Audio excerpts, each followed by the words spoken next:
ಮಹಾಕಾವ್ಯ ಎನ್ನುವ ಸಾಹಿತ್ಯ ಪ್ರಕಾರ ಒಂದು ಕಡೆ ಕನ್ನಡದಲ್ಲಿ, ಮತ್ತು ಸಂಸ್ಕೃತದ ಕಡೆಗೆ ಬಂದರೆ ಮಹಾಕಾವ್ಯ ಮತ್ತು ನಾಟಕ, ಸುಖಾಂತ ನಾಟಕ. ಈ ನಾಟಕ ಮತ್ತು ಕಾವ್ಯ ಎನ್ನುವ ಎರಡು ಸಾಹಿತ್ಯ ಪ್ರಕಾರಗಳ ಮಧ್ಯದಲ್ಲಿ ನಿಂತುಕೊಂಡಿದ್ದಂತಹ ಸಾಹಿತ್ಯ ಅಂದರೆ ಮಹಾಕಾವ್ಯ ಮತ್ತು ನಾಟಕ ಮಾತ್ರವೇ ಅಂತ ನಂಬಿಕೊಂಡಿದ್ದಂತಹ ಈ ಎರಡು ಪ್ರಕಾರಗಳಲ್ಲಿ ಸಾಕಷ್ಟು ಸಾಧನೆಗಳು, ಸಿದ್ಧಿಗಳು ಆಗಿ ಮುಗಿದಂತಹ ಕಾಲಘಟ್ಟದಲ್ಲಿ ನಮಗೆ ಇಂಗ್ಲಿಷ್ ಭಾಷೆಯ ಪರಿಚಯ ಆಗ್ತದೆ. ಇಂಗ್ಲಿಷ್ನಿಂದ ಹೊಸ ಹೊಸ ಸಾಹಿತ್ಯ ಪ್ರಕಾರಗಳನ್ನು ಪರಿಚಯ ಮಾಡಿಕೊಳ್ಳುವುದಕ್ಕೆ ಜೊತೆಗೆ ನಮ್ಮ ಭಾರತೀಯ ಭಾಷೆಗಳಿಗೆ ತಂದುಕೊಳ್ಳುವುದಕ್ಕೆ ನಮಗೆ ಸಾಧ್ಯ ಆಗಿದೆ. ಹಾಗೆ ಸಾಧ್ಯ ಆದ ಎರಡು ಸಾಹಿತ್ಯ ಪ್ರಕಾರಗಳು, ಒಂದು ಕಾದಂಬರಿ, ಮತ್ತೊಂದು ಸಣ್ಣ ಕತೆ. ಹೇಳುವ, ಕತೆ ಕೇಳುವ ಎರಡೂ ಕುತೂಹಲಗಳು ಜಗತ್ತಿನಾದ್ಯಂತ ಪ್ರತಿಯೊಬ್ಬ ಮನುಷ್ಯನಲ್ಲೂ ಇರುವ ಸಂಗತಿ. ನಾವು ಬೇರೆ ಬೇರೆ ಸಂದರ್ಭಗಳಲ್ಲಿ, ಬೇರೆ ಬೇರೆ ರೂಪಗಳಲ್ಲಿ ಕತೆಗಳನ್ನು ಹೇಳುತ್ತಲೇ ಬಂದಿದ್ದೇವೆ ಮತ್ತು ಕತೆಗಳನ್ನು ಕೇಳುತ್ತಲೇ ಬಂದಿದ್ದೇವೆ. ಹಾಗೆ ನೋಡಲಿಕ್ಕೆ ಹೋದರೆ ಬದುಕಿನ ಅನುಭವಗಳನ್ನು ಮತ್ತು ಬದುಕಿನ ಸಂಕೀರ್ಣತೆಯನ್ನು ಹೇಳುವುದಕ್ಕೆ ಸ್ವಲ್ಪ ಬದುಕಿನಲ್ಲಿರುವುದಕ್ಕಿಂತ ಹೆಚ್ಚು ತೀವ್ರವಾಗಿ ಹೇಳುವುದಕ್ಕೆ ಮತ್ತು ಬದುಕಿನಲ್ಲಿ ನಾವು ಎಷ್ಟರ ಮಟ್ಟಿಗೆ ಯೋಚಿಸಿಕೊಂಡು ಹೇಳ್ತೇವೋ ಅದಕ್ಕಿಂತ ದೊಡ್ಡ ಪ್ರಮಾಣದಲ್ಲಿ ಯೋಚಿಸಿಕೊಂಡು ಮತ್ತು ವಿಶ್ಲೇಷಿಸಿಕೊಂಡು ಹೇಳುವುದಕ್ಕೆ ಈ ಕಥೆಗಳಿಗೆ ಸಾಧ್ಯ. ಜೊತೆಗೆ ಮನುಷ್ಯನಿಗೆ ಸಹಜವಾದ ಒಂದು ಕುತೂಹಲ ಇದೆ. ಅದೇನೆಂದರೆ ತನ್ನ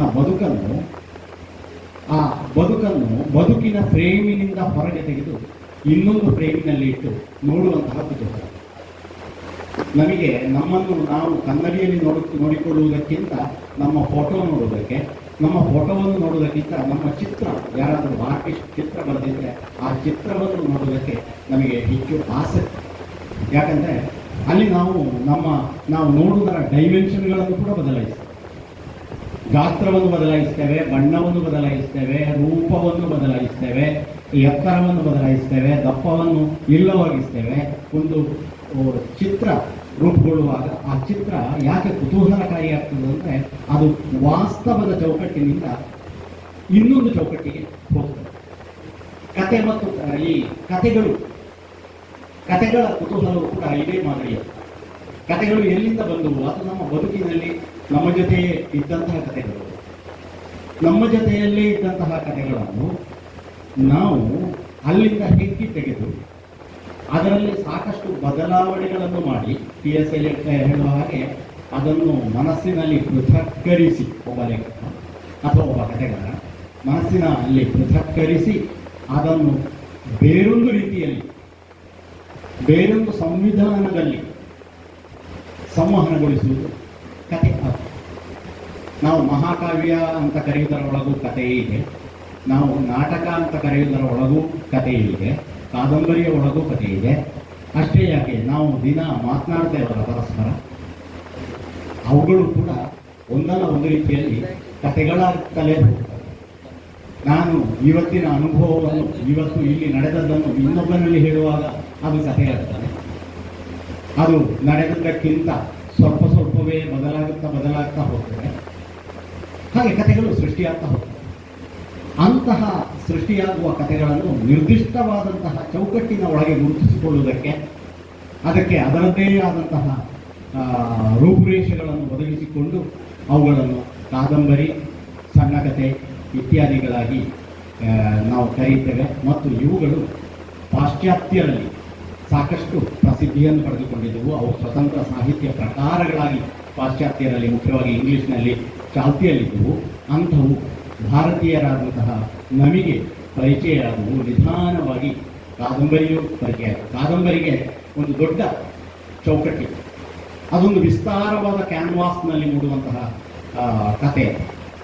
ಬೇಕಿದ್ರೆ ಹಲವು ಕಥೆಗಳ ಗೊಂಚಲು ಅದು ಏಕಸೂತ್ರತೆಗೆ ಒಳಗಾಗಿ ಒಂದು ಕಾದಂಬರಿಯಾಗಿ ರೂಪುಗೊಂಡು.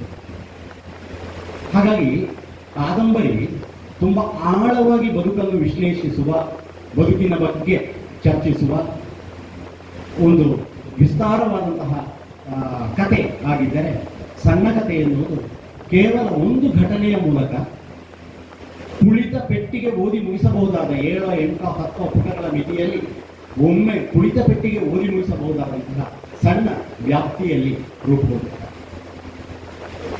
ಕಾದಂಬರಿಯಲ್ಲಿ ಬದುಕಿನ ಒಂದು ಪರಿಪೂರ್ಣವಾದಂತಹ ಚಿತ್ರ ಸಿಗುವುದಿದ್ದರೆ, ಸಣ್ಣ ಕಥೆಯಲ್ಲಿ ಪರಿಪೂರ್ಣವಾದಂತಹ ಒಂದು ಘಟನೆ ಮಾತ್ರ. ಕಾದಂಬರಿಯಲ್ಲಿ ಹೇಳುವುದಕ್ಕೆ ಸಾಕಷ್ಟು ಅವಕಾಶಗಳಿದ್ದರೆ ಅನಗತ್ಯವಾದ ಎಲ್ಲವನ್ನು ಕಿತ್ತು ಹಾಕಿ ಒಂದು ಸಣ್ಣ ಕಥೆ ರೂಪುಗೊಳ್ಳುತ್ತದೆ. ತನ್ನ ಗುರಿ ಏನಿದೆ, ತಾನು ಏನನ್ನು ಹೇಳಬೇಕಾಗಿದೆ, ಆ ಹೇಳುವ ಒಂದೇ ಒಂದು ಸಂಗತಿಯ ಕಡೆಗೆ ಮಾತ್ರ ಮುಂದುವರಿಯುತ್ತದೆ. ಇದ್ದಕ್ಕಿದ್ದ ಹಾಗೆ ಹುಟ್ಟಿಕೊಂಡು ವೇಗವಾಗಿ ಬೆಳೆದು ಅದಕ್ಕಿಂತ ಹೆಚ್ಚು ವೇಗವಾಗಿ ಮತ್ತು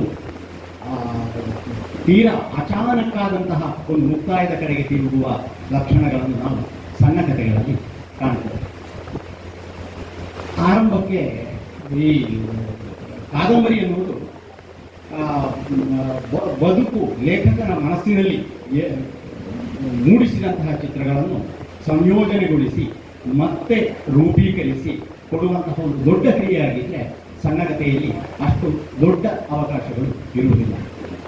ಯಾವಾಗ ನಮಗೆ ಸಣ್ಣ ಕಥೆ ಮತ್ತು ಕಾದಂಬರಿಯ ಪರಿಚಯ ಆಯಿತಾ, ಆವತ್ತಿನಿಂದ ಈಚೆಗೆ ನಮಗೆ ಸಾಮಾನ್ಯ 1850ರಿಂದ 1900ರವರೆಗಿನ ಆ ಕಾಲಘಟ್ಟ ಭಾರತೀಯ ಭಾಷೆಗಳಲ್ಲಿ ಹಾಗೂ ಭಾರತೀಯ ಬದುಕಿನಲ್ಲಿ ಸಾಕಷ್ಟು ಬದಲಾವಣೆಗಳನ್ನು ತಂದಂತಹ, ಹೊಸತನ್ನು ತಂದಂತಹ ಒಂದು ಕಾಲಘಟ್ಟ.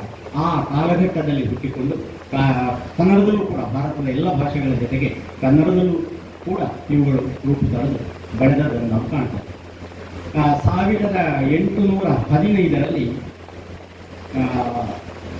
ಯಾದವನ ಕಲಾವತಿ ಪರಿಣಯ, ಆಮೇಲೆ ಬಂದಂತಹ ಮುಮ್ಮಡಿ ಕೃಷ್ಣರಾಯನ ಸೌಗಂಧಿಕಾ ಪರಿಣಯ, ಕೆಂಪು ನಾರಾಯಣನ ಮುದ್ರಾಮಂಜೂಷ ಮುಂತಾದ ಕೃತಿಗಳು ಕೂಡ ಅವುಗಳು ಒಂದು ರೀತಿಯಲ್ಲಿ ಅವುಗಳನ್ನು ಕೂಡ ನಮ್ಮ ವಿಮರ್ಶಕರು ಕಾದಂಬರಿಯ ಮೂಲವನ್ನು ಗುರುತಿಸ್ತಾರೆ. ಭಾರತದಲ್ಲೂ ಕೂಡ ಈ ರೀತಿಯ ಕಥೆ ಹೇಳುವಂತಹ ಕ್ರಮ ಇತ್ತು ಅಂತ ಹೇಳ್ತಾರೆ. ಏನಿದ್ರು ಕೂಡ ನಾವು ಕಾದಂಬರಿ ಎನ್ನುವ ಇವತ್ತಿನ ಸಾಹಿತ್ಯ ಪ್ರಕಾರವನ್ನು ಮೊತ್ತ ಮೊದಲಾಗಿ ಕನ್ನಡದಲ್ಲಿ ಕಾಣುವುದು ಅನುವಾದಗಳ ಮೂಲಕ. ಬನಿಯನ್ನ ದಿ ಪಿಲಿಗ್ರಿಮ್ಸ್ ಪ್ರೋಗ್ರೆಸ್ 1957ರಲ್ಲಿ ಬಂದ ಡ್ಯಾನಿಯಲ್ ಡಾಫನ ರಾಬಿನ್ಸನ್ ಕ್ರೂಸೋ ಮುಂತಾದ ಇಂಗ್ಲಿಷ್ ಕಾದಂಬರಿಗಳ ಅನುವಾದ, ಆಮೇಲೆ ಮರಾಠಿಯಿಂದ ಬಂದಂತಹ ಯಮುನಾ ಪರ್ಯಟನ, ಆಮೇಲೆ ಬಂಗಾಳಿಯಿಂದ ಬಂದಂತಹ ದುರ್ಗೇಶ ನಂದಿನಿ, ತೆಲುಗಿನಿಂದ ಬಂದಂತಹ ವಿವೇಕ ಚಂದ್ರಿಕೆ, ಮಲಯಾಳಂನಿಂದ ಬಂದಂತಹ ಸುಕುಮಾರಿ, ಹೀಗೆ ಮೊದಲಿಗೆ ಇಂಗ್ಲಿಷ್ನಿಂದ ಅನುವಾದಗೊಂಡು ಆಮೇಲೆ ನಿಧಾನತಃ ಭಾರತದ ಇತರ ಭಾಷೆಗಳಿಗೆ ಕೂಡ ಇಲ್ಲಿ ಇಂಗ್ಲಿಷ್ನಿಂದಲೇ ಬಂತು. ಇತರ ಭಾಷೆಗಳಿಂದ ಅನುವಾದಗೊಂಡು ಆಮೇಲೆ ನಿಧಾನವಾಗಿ 1892ರ ಹೊತ್ತಿಗೆ ಸೂರ್ಯಕಾಂತ ಎನ್ನುವ ಐತಿಹಾಸಿಕ ಕಾದಂಬರಿ ಸ್ವತಂತ್ರವಾಗಿ ಕನ್ನಡದಲ್ಲಿ ಹುಟ್ಟಿಕೊಳ್ತದೆ. ಅಲ್ಲಿಂದ ಮುಂದೆ ಸಾಕಷ್ಟು ಕನ್ನಡ ಕಾದಂಬರಿಗಳು ಕನ್ನಡದಲ್ಲಿ ಬರ್ತವೆ. 1999ರ ಹೊತ್ತಿಗೆ ಕನ್ನಡದಲ್ಲಿ ಅದರದ್ದೇ ಆದಂತಹ ಕನ್ನಡ ಭಾಷೆಯ ಒಳಗಡೆ ಮತ್ತು ಈ ಕರ್ನಾಟಕದ ಪ್ರದೇಶದಲ್ಲೇ ಅಂದರೆ ಪ್ರಾದೇಶಿಕವಾಗಿ ತನ್ನ ಬೇರುಗಳನ್ನು ಗುರುತಿಸಿಕೊಂಡಂತಹ ಇಂದಿರಾಬಾಯಿಯಂತಹ ಕಾದಂಬರಿ ಬರ್ತದೆ. ಮುಂದೆ ಸಾಕಷ್ಟು ಮಂದಿ ಕಾದಂಬರಿಕಾರರು ಕನ್ನಡದಲ್ಲಿ ಕಾದಂಬರಿಯನ್ನು ಬರೀತಾ ಹೋಗ್ತಾರೆ. ಆದರೆ ಸಣ್ಣ ಕಥೆಯ ಮಟ್ಟಿಗೆ ನಾವು ನೋಡೋದಿದ್ರೆ 1900ರ ಹೊತ್ತಿಗೆ ಅಲ್ಲಿ ಅನುವಾದಗಳಿಗಿಂತ ಹೆಚ್ಚಾಗಿ ಇಂಗ್ಲಿಷ್ನ ಓದು ಮತ್ತು ಕನ್ನಡದ ಬರವಣಿಗೆ ದೊಡ್ಡ ಪ್ರಮಾಣದಲ್ಲಿ ಕಾಣ್ತದೆ. ಸುವಾಸಿನಿ ಪತ್ರಿಕೆಯಲ್ಲಿ ಪಂಜೇವರು ಬರೆದ ನನ್ನ ಚಿಕ್ಕ ತಾಯಿ ಮತ್ತು ನನ್ನ ಚಿಕ್ಕ ತಂದೆ ಎನ್ನುವ ಕಥೆಗಳು ಇವತ್ತು ನಾವು ಕಾಣುವ ಮಟ್ಟಿಗೆ ಕನ್ನಡದಲ್ಲಿ ಬಂದ ಮೊದಲ ಸಣ್ಣ ಕಥೆಗಳು ಅಂತ ನಾವು ಗುರುತಿಸ್ತೇವೆ. ಅಲ್ಲಿಂದ ಮುಂದೆ ಪಂಜೆ, ಎಂ ಕಾಮತ್, ಕೇರೂರು ವಾಸುದೇವಾಚಾರ್ಯರು ಮುಂತಾದವರು ಸಾಕಷ್ಟು ಸಣ್ಣ ಕಥೆಗಳನ್ನು ಬರೆದಿದ್ದಾರೆ. ಸಣ್ಣ ಕಥೆಗಳಿಗೆ ಇವತ್ತೊಂದು ನಿರ್ದಿಷ್ಟವಾದಂತಹ ರೂಪ ಬಂದದ್ದು ಮಾಸ್ತಿಯವರ ಕೈಯಲ್ಲಿ. ಮಾಸ್ತಿಯವರು ಸಾಕಷ್ಟು ಸಣ್ಣ ಕಥೆಗಳನ್ನು ಬರೆದಿದ್ದಾರೆ. ಅವರು 1911ರಲ್ಲಿ ಪ್ರಕಟಿಸಿದಂತಹ ಕೆಲವು ಸಣ್ಣ ಕಥೆಗಳು ಎನ್ನುವ ಕೃತಿ, ಅದು ಸಣ್ಣ ಕಥೆಗಳಿಗೆ ಇವತ್ತಿನ ರೂಪವನ್ನು ಕೊಟ್ಟಿದ್ದು. ಮುಂದೆ ಒಂದಷ್ಟು ಸಣ್ಣ ಕಥೆಗಳು ಕನ್ನಡದಲ್ಲಿ ಬಂದವು. AR ಕೃಷ್ಣಶಾಸ್ತ್ರಿ, A ಸೀತಾರಾಮ್, ಭಾರತೀ ಪ್ರಿಯ, ಕೊಡಗಿನ ಗೌರಮ್ಮ, ತ್ರಿವೇಣಿ, ಹೀಗೆ ನಾವು ಲೆಕ್ಕ ಹಾಕ್ತಾ ಬಂದರೆ ಇವತ್ತಿನ ವಿವೇಕ ಶಾನುಭಾಗ, ಜಯಂತ ಕಾಯ್ಕಿಣಿಯಂಥವರ ಅಲ್ಲಿಯವರೆಗೆ ನಾವು ಸಣ್ಣ ಕಥೆಗಳ ಬೆಳವಣಿಗೆಯನ್ನು ಕಾಣ್ತೇವೆ. ಸಣ್ಣ ಕಥೆಗಳಾಗಲಿ ಕಾದಂಬರಿಯಾಗಿ ನಮ್ಮ ಬದುಕನ್ನು ವಿಶ್ಲೇಷಿಸಿದವೆಯು, ನಮ್ಮ ಬದುಕನ್ನು ಪೋಷಿಸಿದ್ದವೆಯು.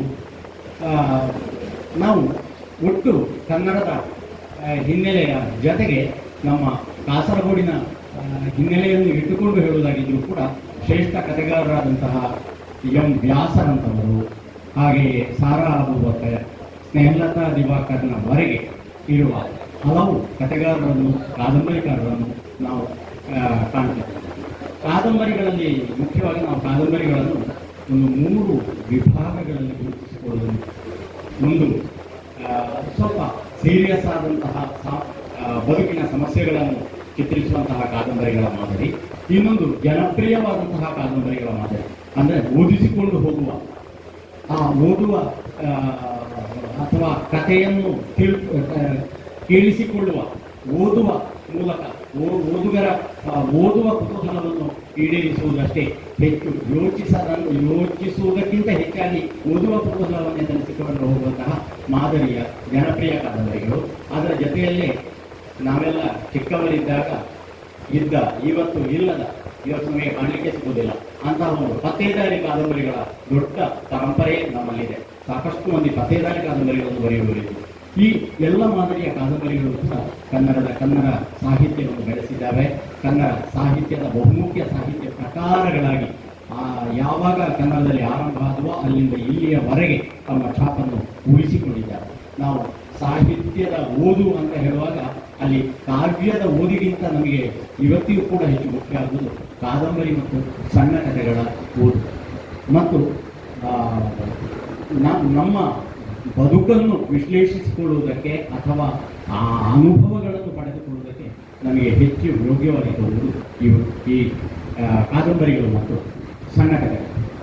ಹಾಗಾಗಿ ನಾವು ಯಾವಾಗಲೂ ಓದುವ ಚಟವನ್ನು ಬೆಳೆಸಿಕೊಳ್ಳಬೇಕು ಅಂತ ಹೇಳುವಾಗ, ಹೆಚ್ಚು ಓದಬೇಕು ಅಂತ ಹೇಳುವಾಗ ಎಲ್ಲ ನಾವು ನೆನಪಿಸುವುದು ಅಥವಾ ಓದುವುದಕ್ಕಾಗಿ ಆಯ್ದುಕೊಳ್ಳುವುದು ಸಣ್ಣ ಕಥೆ ಮತ್ತು ಕಾದಂಬರಿಗಳನ್ನು.